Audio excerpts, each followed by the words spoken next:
और मैं बहुत समय में देखता हूं टेक्नोलॉजी का बहुत सारे हमारे युवा लोग व्हाट्सएप, फेसबुक दिन भर, कई लोग तो सुबह से शाम तक I love you, I miss you कर रहे हैं। इस वीडियो को आप क्लिक किए हैं तो कहना कि आप इसका देखो पार्ट 1 पार्ट 2 वीडियो इसका डिस्क्रिप्शन में मैंने इसका वीडियो लिंक मैं डाल के रखा हूँ। ये जो वीडियो है पार्ट 3 का वीडियो मैं अपलोड किया हूँ, लेकिन ये वीडियो उतना लंबा पार्ट 1 पार्ट 2 पार्ट 3 बनाने का मेरा ये तो है क्योंकि वीडियो बहुत लंबा हो रहा है। अरे इस वीडियो में क्या है, आप शुरू वाला पार्ट 1 पार्ट 2 आप देखे होंगे तो आपको जरूर समझ में आ गया होगा। ये पार्ट 3 का वीडियो जो आप देख रहे हैं ये पार्ट 3 का वीडियो है। ये पार्ट 3 का वीडियो आप देखिएगा तो शुरू से देख करके आप पार्ट 1 और पार्ट 2 का वीडियो देख करके आप इसका पूरा ठीक डिटेल समझ सकते हैं। तो जोहार दोस्तों, आज का वीडियो में आप सबको मोस्ट वेलकम है। बिना लेट के आज का वीडियो को स्टार्ट करते हैं। हम लोग जानते हैं कि पार्ट 1 वीडियो में कोई देख चुके हैं तो इस कैटेगरी का, तो पार्ट 1 में क्या है, पार्ट 2 में आप देख चुके हैं तो आप पार्ट 3 भी देखना बहुत जरूरी है। हम लोग को समझना बहुत जरूरी है क्योंकि हम लोग देख रहे हैं कि आदिवासी जो पिछड़ी जाति हैं, एक धर्म के नाम पे आदमी आपस में लड़ते रहता है।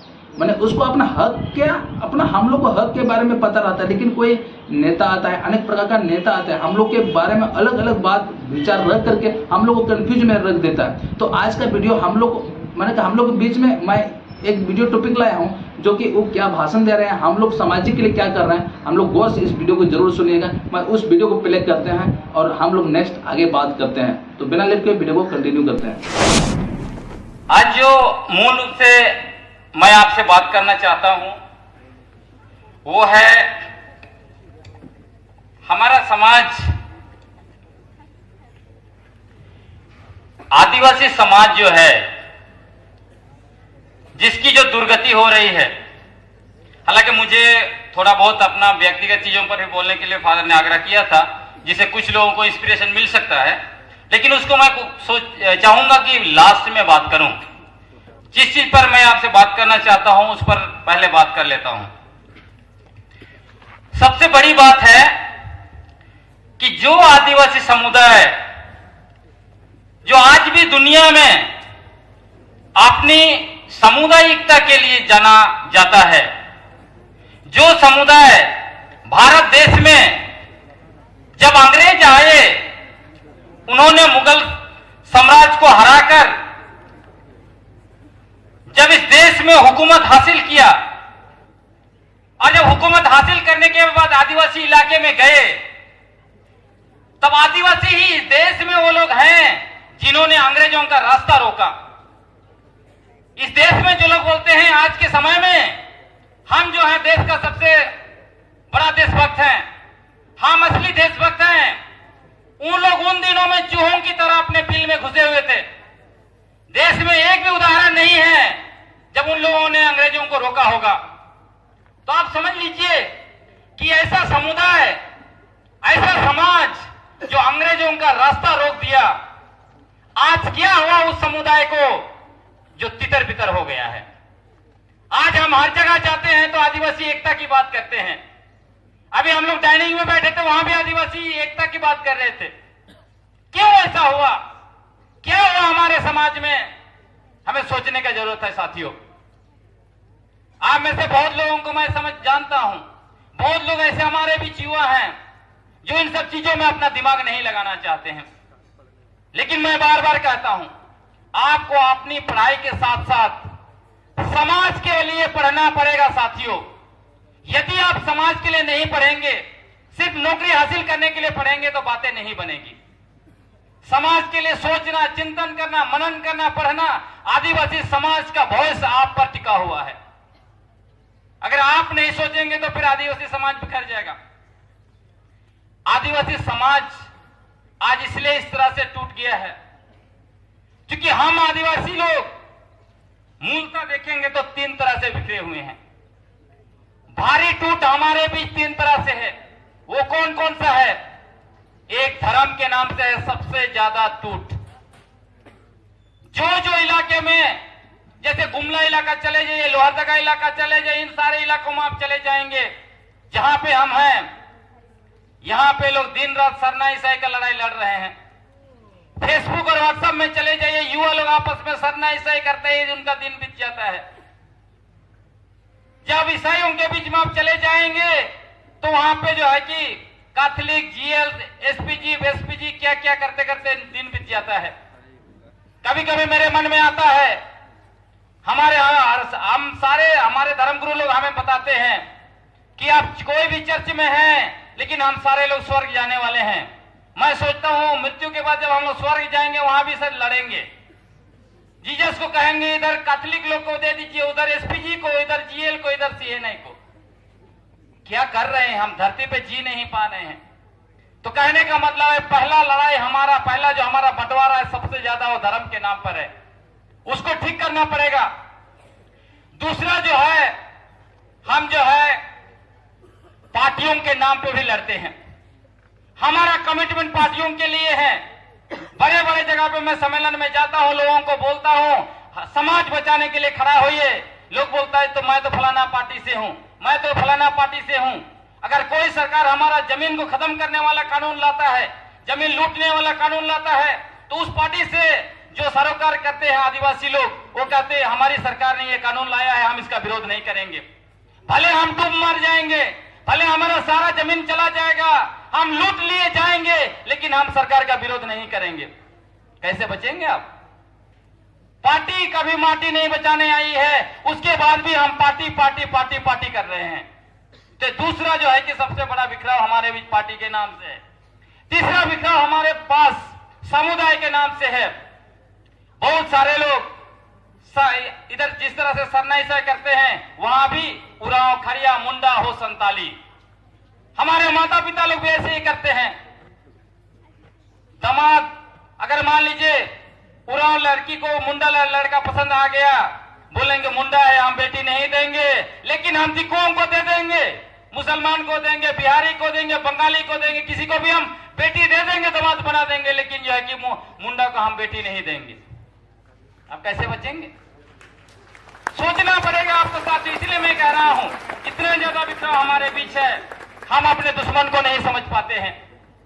हमारे पास कौन कौन से बड़े बड़े दुश्मन हैं? आज के समय में आरएसएस सबसे बड़ा दुश्मन हमारे पास है।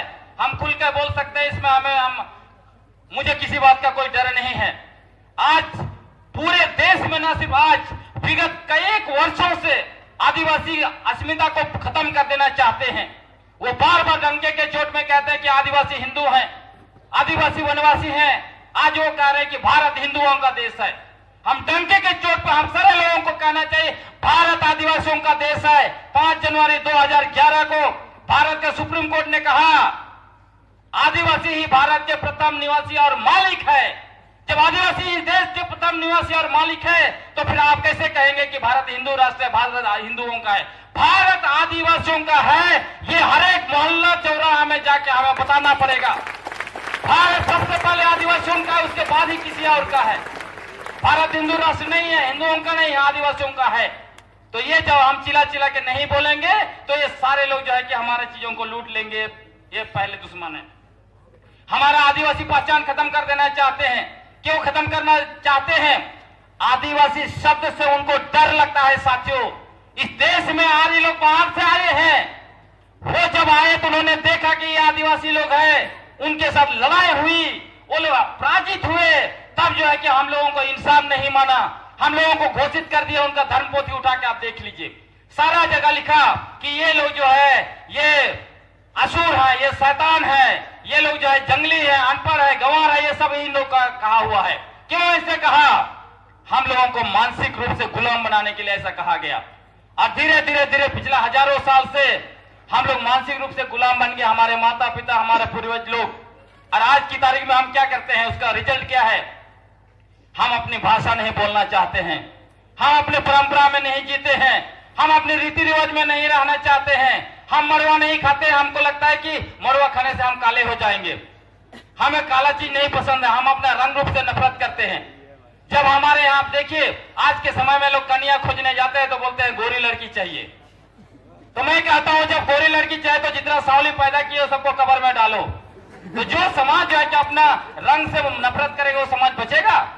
नहीं बच सकता है। जो समाज अपनी भाषा से नफरत करेगा वो कैसे बच सकता है?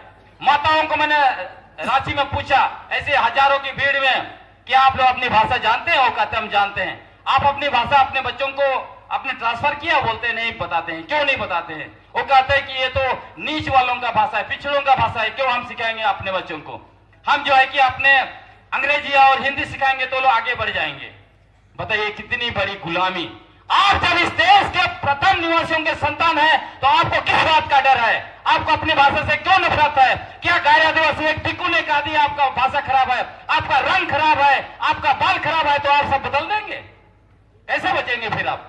आज आप देखिए कि सारे हमारे आदिवासी लड़कियां लड़के अपना जो है कि फेयर एंड लवली लगा लगा के रंग बदल रहे हैं, कोई आयरन करा रहा है, बाल कुछ कर रहा है, पैसा बर्बाद कर रहा है, उनको दिक्कू दिखना है। जब आपको दिक्कू दिखना है, जब आपको दिक्कू दिखना है तो इस भीड़ में आपको होना नहीं चाहिए, आप निकल जाइए।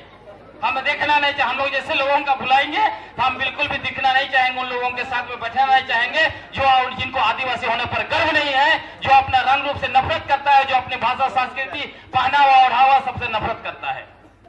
साथियों, इस गुलामी से मुक्ति चाहिए। तो ये सबसे बड़ा दुश्मन वो है। दूसरा बड़ा दुश्मन सरकार है जो इन लोगों को संरक्षण देती है और बंदूक लाके हमारे कंधे में हमारे ऊपर चलाती है, जो हमारा जल जंगल जमीन लूटता है। और तीसरा दुश्मन है कॉर्पोरेट, आरएसएस, कॉर्पोरेट, सरकार। ये सारे लोग एक हिस्से के चट्टे बाटे एक तरह के लोग हैं जो हमें लूट लेना चाहते हैं, जिसको हमें समझना पड़ेगा। चौथा तरह का दुश्मन है जो धर्म का, मैंने आपका कहा, वो भी एक दुश्मन है। उसको भी बहुत सही तरीके से धर्म को समझने की जरूरत है।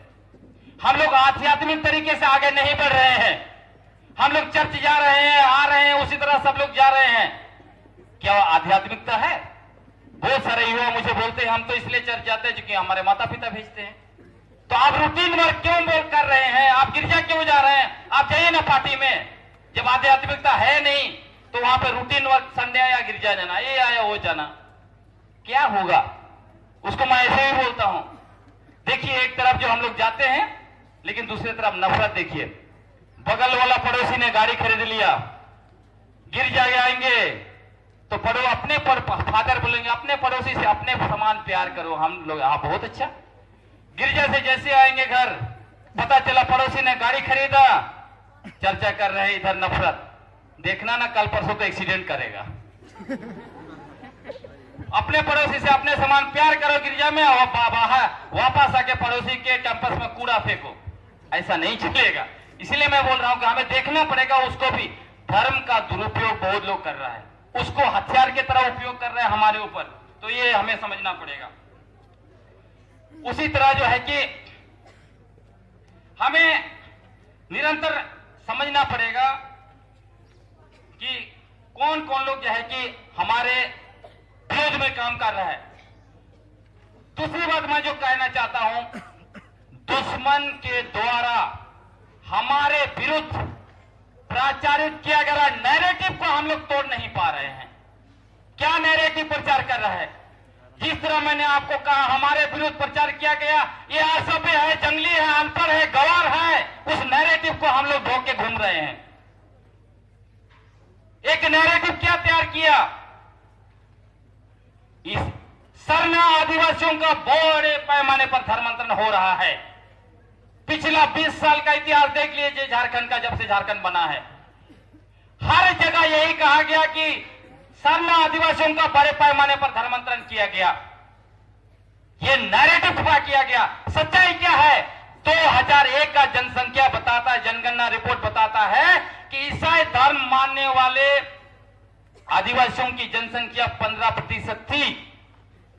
2011 में 14.5% हो गई। जब 10 साल में 1.5% घट गया तो कैसे आप जो है कि हर जगह प्रचार कर रहे हैं कि सरना आदिवासियों का बड़े पैमाने पर धर्मांतरण हो रहा है। दूसरा नैरेटिव खड़ा किया गया, कहा गया कि ईसाई मिशनरी पूरा धर्मांतरण में लगे हुए हैं, उनका सारा शिक्षण संस्थान में धर्मांतरण होता है। तो उनको हमें बताना चाहिए कि झारखंड में और पूरे देश में सरकार के बाद सबसे ज्यादा शिक्षण संस्थान ईसाई मिशनरी चलाते हैं, जिसमें सबसे ज्यादा पढ़ाई करने वाले गैर ईसाई है, हिंदू है, मुस्लिम है, दूसरे धर्म वाली है। जब ईसाई शिक्षण संस्थानों में सबसे ज्यादा धर्मांतरण होता है तो हमारा जनसंख्या देश में 1951 में 2% था, अभी भी 2% में क्यों है? झारखंड में ईसाइयों का जनसंख्या 4% था 1951 में, अभी भी 2011 में 4% पे अटका हुआ है। क्यों ऐसा है? तो ये आरोप क्यों लगना चाहिए? नैरेटिव को हम लोग कैसे कहीं आप लोगों ने इस वीडियो को यहाँ तक देखे हैं तो आप लोग को जरूर कुछ ना कुछ समझ में आ गया। अगर आपको इस वीडियो के द्वारा कुछ वैल्यू लग रहा है, कुछ समझ में आया होगा कि हाँ कुछ अच्छी बात इसमें है, इसमें सीख मिल सकता है कि इस वीडियो के द्वारा एक जो दिख जैसे आप देख रहे हैं तो इसी तरह और भी आदमी देखेगा तो उसकी मानसिकता में कुछ समझ आ सकता है। लेकिन आदमी सुनेगा, समझेगा, देखेगा तब समझ में आएगा उसको। सुनेगा, देखेगा, उसको मिलेगा नहीं, समझेगा नहीं तो उसको समझ में आएगा क्या? तो मैं आप लोग से यही गुजारिश करूँगा, यही रिक्वेस्ट करूँगा, अगर आपको इस वीडियो शेयर लायक लगता है तो जरूर आप इस वीडियो को ज़्यादा से ज़्यादा इस वीडियो को शेयर करें। और अभी तक इस YouTube चैनल को आप सब्सक्राइब नहीं किए तो सब्सक्राइब करके जरूर रखिएगा। और इसी तरह का वीडियो देखने के लिए इस YouTube चैनल को सब्सक्राइब कर रखिएगा। जय जगन्नाथ, फिर नेक्स्ट वीडियो में वेट रहेंगे। Bye bye.